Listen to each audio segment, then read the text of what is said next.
Certain books that cover certain materials are being attacked. Why the books that about us got to be taken out? Black minister H.C. Felder deconstructs the plagiarism, the lie, and the cover-up. I'm thinking about the part where government officials basically conspired to validate the story. Awarded a Pulitzer Prize special citation in 1977. Well, a whole lot of it's fiction. Wake up! Wake up! Wake up! Wake up! Wake up! Wake up out of your sleep!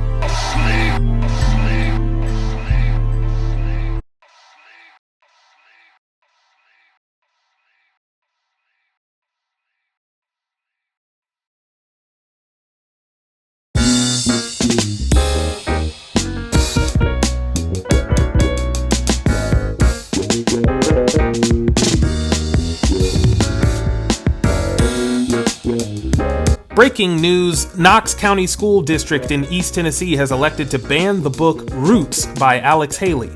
The school district attributes its decision to Chapter 84, where the book depicts a plantation owner essaying his female slave. The book is currently classified as a historical novel chronicling the family history of author Alex Haley.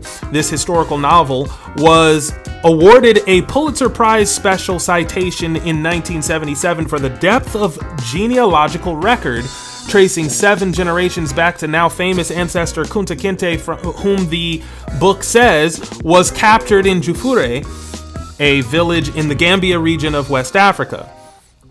The book also spent 46 weeks on the New York Times bestseller list, and for 5 months it was number 1 on that list. So-called African Americans in the district cite this as an injustice against black people on the basis that the decision erases a fundamental component of black history and thereby fails to educate students of all ethnicities on the insidious reality of how this country and its economy were built. One school district board member, Dr. Reverend John Butler, opposes the decision and warned his Euro-American counterparts that the books they cared about would be next on the chopping block for similar reasons if they did not act now to defend Roots. Certain books are being attacked. Certain books that cover certain materials are being attacked. Why the books that about us got to be taken out? The way that this has been set up is simply not right. It's just not right. That clip comes courtesy of WATE News Channel 6, whose evening anchor, Elena Verdine, referred to the book as a historical novel in her May 16 broadcast report on the story. Unehiya's new series drops receipts you don't want to miss. This time, the Loa goes mining for copper again, but she ends up striking gold. We going into the jungle for this one. What's crazy about this one, I think, is how she shows one of the last tribes to get conquered by white people. They kept to themselves long enough for modern photography to capture their evolution from being black to being Hispanic. And that's a receipt I think we all need to have in our back pocket for whenever they tell you we're not Indians. Get exclusive access to all new episodes of the Copper Mining series by joining Unehiya as a Red Stick stakeholder. Stakeholder memberships support the campaign for federal recognition of foundational black Americans as American Indians. Click the link in the description box to start binge watching the Copper Mining series today.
After his book became a stunning success and spawned an 8-episode miniseries on ABC of the same name, Haley suffered several exposés by journalists and researchers, both black and white. Mark Ottaway was the first, reporting for the London-based Sunday Times. Ottaway said Haley's research was, quote, so confusing, so obscured by contradictory statements from different sources that Haley very nearly decided to make the African section, if not the entire book, a mere historical novel, end quote. That was just the beginning of a flurry of similar publications. More recently, Philip Noble studied Haley's private papers and wrote an investigative piece in 1993 on how Roots was made. The New York Post recalls that Noble, quote, confirmed from Haley's own notes earlier claims that the alleged history of the book was a near total invention, end quote. They quote Noble as also saying, quote, virtually every genealogical claim on Haley's story was false, end quote. The New York Post adds that Haley's early writing of the story and the genealogy didn't originally even include anyone named Kunta Kinte or even any references to someone who could be construed as the now famous African ancestor. Kunta Kinte is, in fact, a myth. That article goes on to say the following, quote, and a long suppressed tape of the famous session in which Haley found, quote unquote, found Kunta Kinte through the recitation of an African griot proves that. As BBC producer James Kent noted, quote, the villagers were threatened by members of Haley's party. These turn out to be senior government officials desperate to ensure that things go smoothly. Haley, added Kent, quote, specifically asks for a story that will fit his predetermined American narrative. Historical experts who checked Haley's genealogical research discovered that, as one put it, Haley got everything wrong in his pre-Civil War lineage and none of his plantation ancestors existed. 182 pages have no basis in fact, end quote. To be clear, this is a 2002 New York Post article saying that a BBC producer claimed that Alex Haley brought senior government officials with him who threatened villagers to coerce a predetermined narrative to match Haley's story. This is to say nothing of the fact that a court of law in 1977, the same year those exposés began to emerge, ruled against Alex Haley in favor of a white author named Harold Kurlander, who sued Haley for plagiarizing his fictional novel, The African, which had just been published the previous year, the same year that Haley released his book. The court ordered Haley to pay $500,000 in remuneration for plagiarizing Kurlander's book.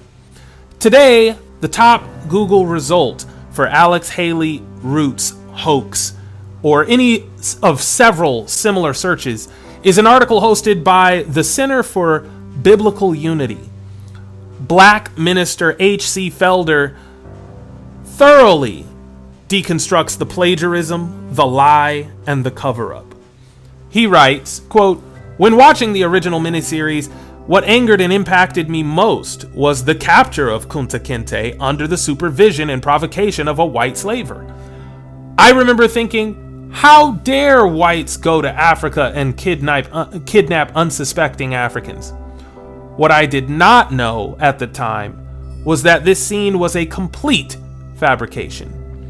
This pits one black minister against another as Dr. Reverend John Butler fights a losing battle against his fellow board members to keep this book in circulation for Knox County schools. More broadly, it pits two sides of the black community against each other as a growing number of black Americans discover indigenous ancestry and claim their roots are actually in the Americas, not Africa. That calls into question whether or not black people should even be defending the book's place on any reading list, especially if they consider it to be part of a larger conspiracy to reclassify them as Africans to diminish their sense of ownership of the land.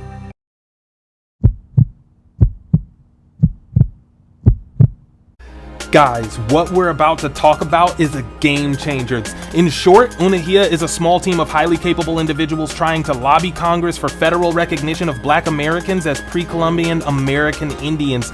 I'm one of them. I'm the public information officer, so I'm out front recruiting and providing information. I'm also handling PR because of my background in print journalism. Right now, we're focused on a well-planned lobbying campaign to get the Negro recognized as the American Indian, and our campaign strategy hinges on exploiting a quasi-legal precedent in an amendment proposal for a dormant Senate resolution that already exists. I want to appeal to everyone watching this video to support the campaign by joining Unehiya. And guess what? You don't even have to know a single thing about politics or history. Just help us build our list of demands and help each other use Unehiya's genealogy tools to identify your ancestral tribes. Vote yes or no on the hundreds of decisions we have to make. Participate in our tribal town hall meetings after every new moon. Look, I'm not asking for super chats or any other donations to my own pocket. If you've got any spare change, use it to become a stakeholder in Unehiya, which can be done for as little as $7. You can opt into stakeholder leadership for about $20 if you've got the budget for it, which gives you greater voting power on the decisions we make as a tribe. Believe it or not, it only takes 5 minutes to help us reclassify ourselves as Indians. Let's go!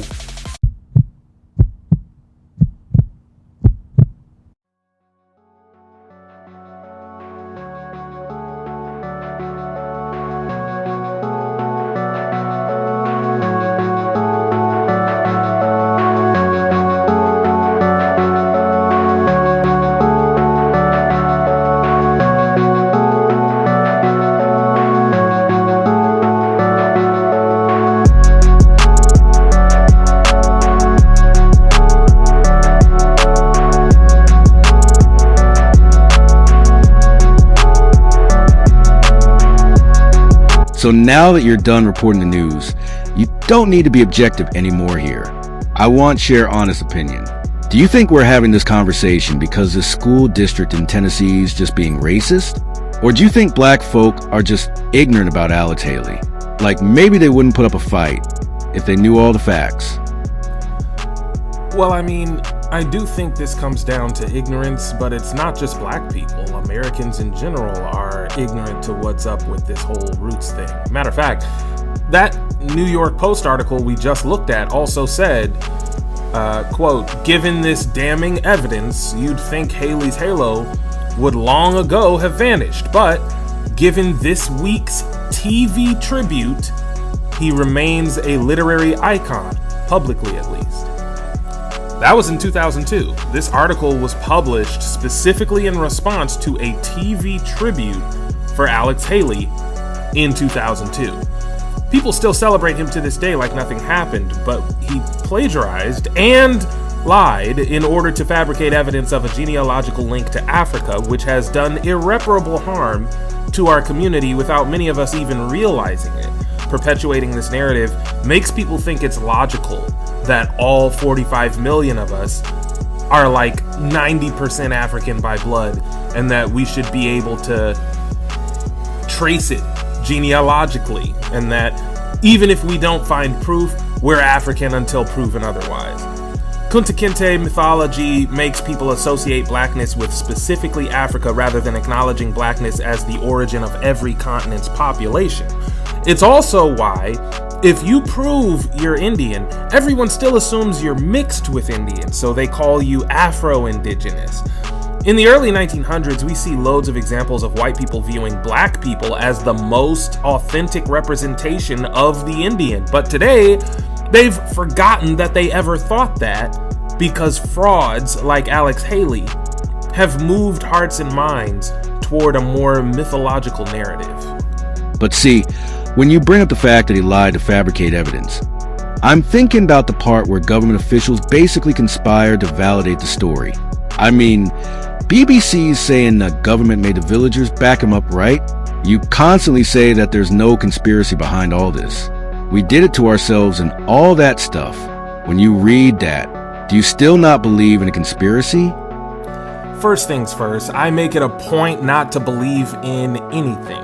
the only reason to place faith in something is to accomplish something. You want to be a pro ball player? You got to believe you'll be a pro ball player. Believing is good for bringing your imagination into reality, but it's bad for investigating what's already real and what's not. I don't believe in a conspiracy, nor do I believe in the lack thereof. But to answer your question, I do see James Kent's claims as evidence of a possible conspiracy. But then I wonder, why is the BBC snitching on the US government? I mean, most conspiratorial thinkers typically say the media is the biggest part of the conspiracy. And when it comes to news media, it doesn't get any bigger than the BBC. Why would the US government conspire to coerce a false narrative from African villagers, yet not bribe them to stay quiet? No NDA? No silencing the journalists who come to investigate? All the press had to do was go ask, and the villagers just said, yeah, he forced us to say that. I thought Big Brother was supposed to be way better than that. At the very least, if there's a conspiracy, it's a pretty insignificant one because it appears that the powers that be are divided over whether or not to uphold this lie. They consistently fail to do even the bare minimum to cover their tracks. We've literally built an entire YouTube channel where we regularly provide evidence that we're the Indians. How did the Illuminati leave behind this much evidence? They didn't even bother to cover up the Bonampak murals? It's like they're not even trying.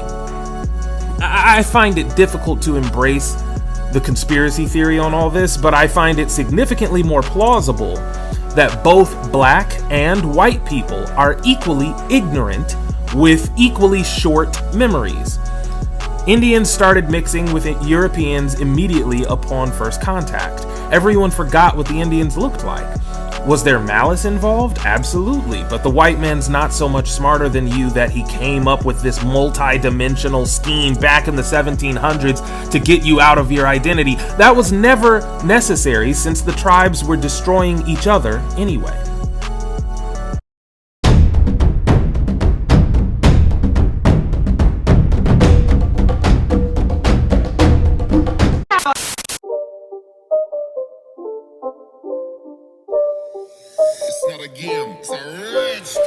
Yeah, but what about the next paragraph in that New York Post joint?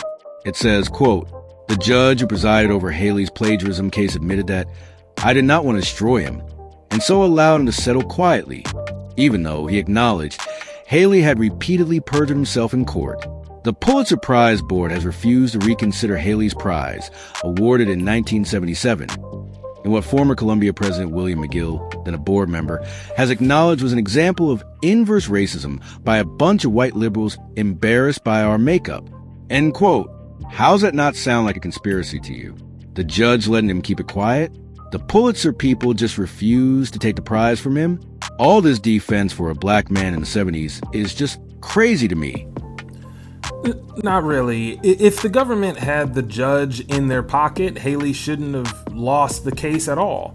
Why allow this judge to render a judgment making it forever a legal fact that Alex Haley defrauded the transatlantic slave trade narrative? The judge should have just ruled in his favor. And the Pulitzer Commission's no different from all those academics who refuse to admit that the human genome's been incorrectly mapped. A board that awards journalistic integrity would have to admit that they didn't do their own due diligence before giving him the prize, which makes them look unfit to be awarding good journalism in the first place. It calls their entire organization into question. We now have to question the value of a Pulitzer Prize for literature because we can't be sure that the Pulitzer Board even knows fiction from nonfiction. In short, they'd rather stand by this black man and act like they're taking the high road than admit that they could be wrong, this wrong, because the alternative would be too damaging for their reputation. Board members might have lost their seats over something like that. What was the dramatization? How much of that actually was recounted to you? I mean, was there a lot of interweaving story, a lot of leeway given in the storytelling now? Are you talking about in the book or the film? Well, that your family passed down. I mean, how much Well, my detail family was really... what my family passed down was, at best, a skeleton. Mm-hmm. That's all you could expect of family. What a lot of it, I thought maybe you were going to ask, and maybe you are in another way, is how much of the book is fact and how much is fiction. Well, a whole lot of it's fiction. Yeah. Just like any history book you get, a whole lot of it's fiction. And I say that in the sense, how the hell do I know what Chicken George said 200 years ago? Right. What you do is you research the time, the area, the people, the climate, the atmosphere, and you make up dialogue as best you can. It seems to fit those things which you are able to research. Mm-hmm. Nobody can write accurately about what happened when he or she was not present. Mm-hmm. Even if you are present, you may not report accurately what was said. Something like that. How important is it to be accurate, though, in history? Well, it's important to be as accurate as possible.